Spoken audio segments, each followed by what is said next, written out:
Hello everyone, Mike1217 here, welcome you back to Let's Play The Legend of Zelda Ocarina of Time. And we are moving on with Dodongo's Cavern, and this is probably one of the more elaborate early puzzles in the game right here. Um, we have this big staircase. I think Navi could give you, she's probably going to give you a clue. I think she says something's missing from all these bomb flowers, so obviously there's a spot in the middle here that's missing, so we need to put a bomb flower to take its place. So let's go ahead and do that. It's pretty creative. I think I've seen a Minish Cap do a puzzle like this. That's probably not going to work. That's way off to the left. No, I didn't reach it. You have to get them both at the same time. And once we do that, we will, well, you'll see. To be pretty good. Ooh, that was not bad, but it has to be probably on the platform. No, actually, I'm surprised that I even got one of them.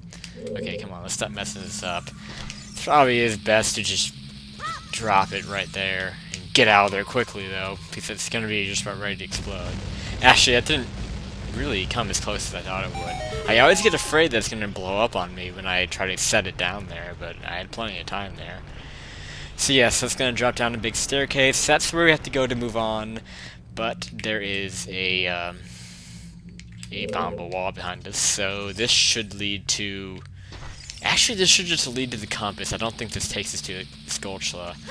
I don't know the Skulltulas very well in this dungeon. I just know that one that we got in the last episode where you have to blow up a bomba wall with the dodongo. So... I don't think there's one in this room, but I might be wrong. There is definitely a chest behind those. These would be the first time we have seen Armos as enemies. We pushed one around in the last episode. Oh shit. Let's see. I don't have bombs. I keep thinking that I have bombs. I tried to equip a bomb to... Hold on. You know, I guess I can do this. There you go. That should work. I can get behind him. That's what I was trying to do, is get behind him. Don't know why I had trouble fighting that. I usually don't have trouble fighting those, but maybe that's because I used bombs on them, and I don't have any. I mean, I could have used the bomb flowers, but that's not necessary, I guess. That would have been kind of awkward to have to go over and pick up a bomb flower and throw it at him.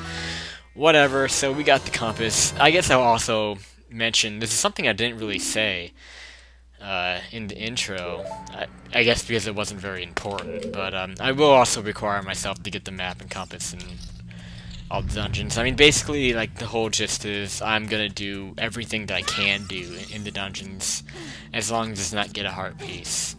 Which really, off the top of my head, I cannot think of a single heart piece that you get inside of a dungeon, which is kind of interesting. I can't think of one off the top of my head. Maybe I don't know. Maybe I'm wrong. Maybe we'll find out the hard way. See, like, I'm really worried about this game when it comes to picking up heart pieces accidentally, because it's such a habit for me, and they're really easy to get in this game.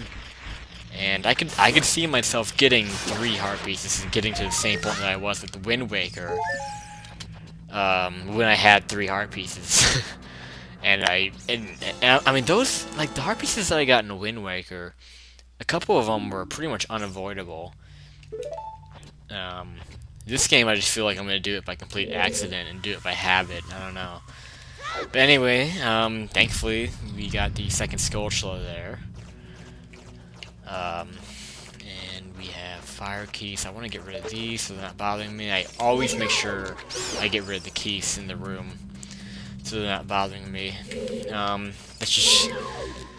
It's a big rule of thumb that I have, is whenever you're in a room with keys in it, just get rid of them. Get rid of them right away, because they're going to be bugging the crap out of you.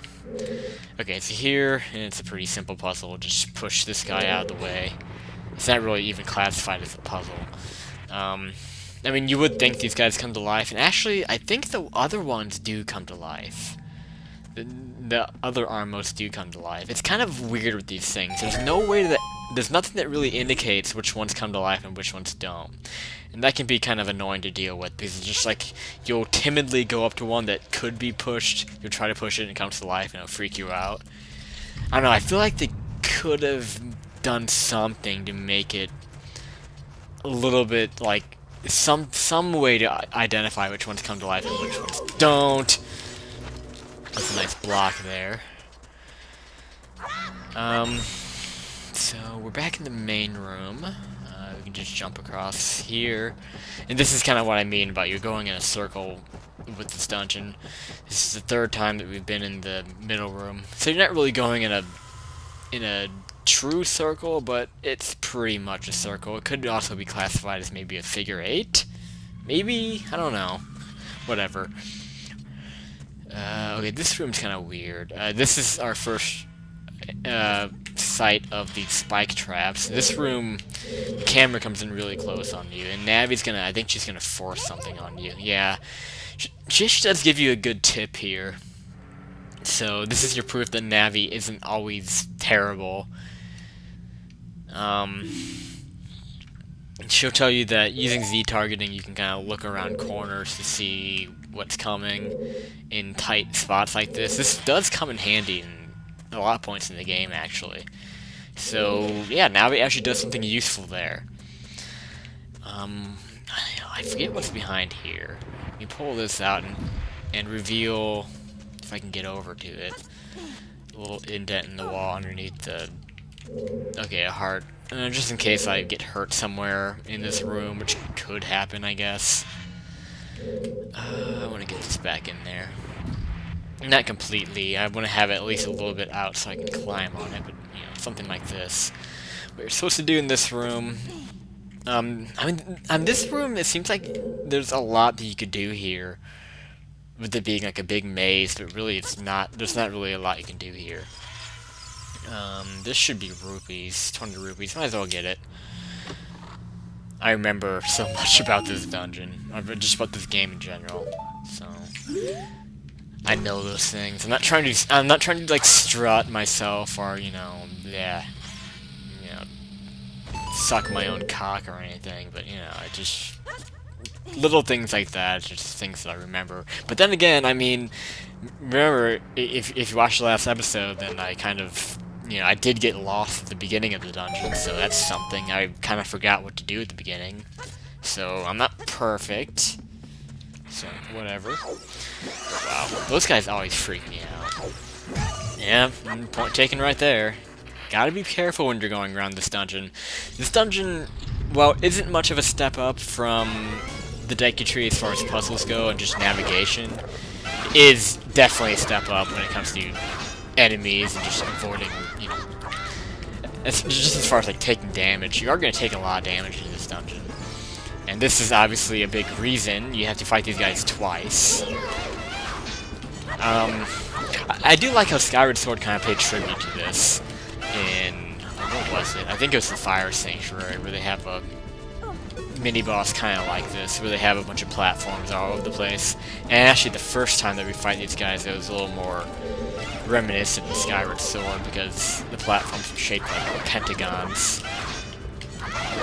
This one is a little bit more difficult because the platforms are just smaller and it's easier to fall off. You don't have as much room to move in the platforms as you did on the first fight. But nothing really too much different. The strategy's really the same. Actually, I don't really think you see dodongos, or not dodongos. The Zalfos much. Oh man, yeah. When do you see the Zalfos again in the game? Okay, no, well, I think they're one of the last dungeons you see them, like, you see one more, but I think that's it. I don't think they show up really much more. They're all over the place in Skyward Sword, I can tell you that right now. Oh my god, can I tell you that. The Zalfos were my worst enemy in Skyward Sword. For anyone who did not watch that Let's Play, let me just tell you, the Zalfos were my worst enemy in that game. I could not fight them to save my life. Anyway, let's move on. So we're having some kind of uncreative puzzles here, I'll be honest, just because they're repeats. Well, I mean, this game in general, it has fairly simple puzzles, and, just as far as simplicity, I don't know, like, the puzzles in this game aren't as elaborate as they are in the later games. But it's not really much of a criticism, because I think the dungeons make up for it. The dungeons as a whole feel like they're more of a puzzle.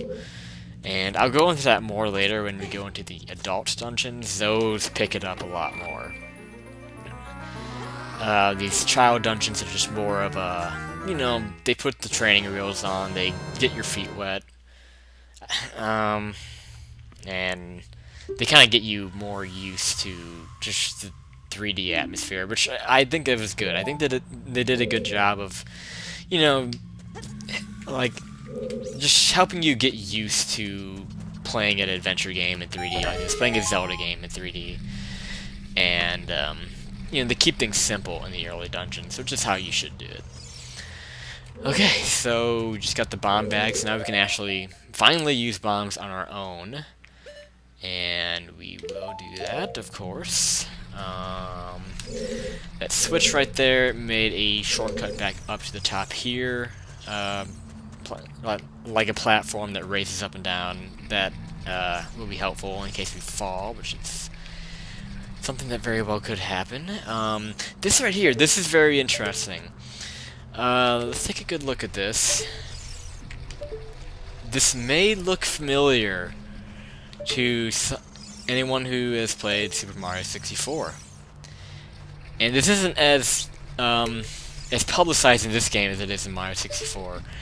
What this actually is it reads L is real 2401. That very popular, it's the same exact sign as that very popular sign in the castle courtyard of Mario 64, which spawned so many rumors about Luigi being in the game.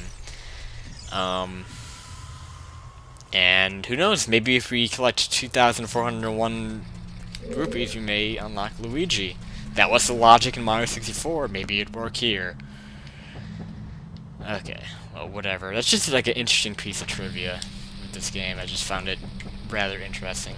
After all, this game does use the same engine as Mario 64, so I can see how they would use that again. I just think it's kind of funny how they did put that in this game as well. What that sign does actually hint to, what many believe that hints to, was actually Paper Mario being released at that time, which it was actually pretty damn close. I believe it was like a day off. Like, the 2401 is supposed to mean February 4th, 2001, and I believe it was the 5th of February that Paper Mario came out on the N64. Oh, this ain't gonna be a heart piece, is it? I hope not. That would suck. Okay, good. I kind of had a heart attack there. I don't know why. I'm very paranoid about heart pieces like accidentally picked up.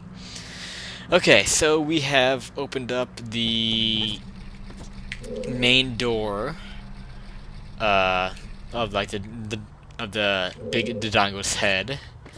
And there's still a little bit left to go in the dungeon, and we will go into that door next time on Let's Play The Legend of Zelda Ocarina of Time. This has been Michael217, and I will see you on the flip side. Peace out, everyone.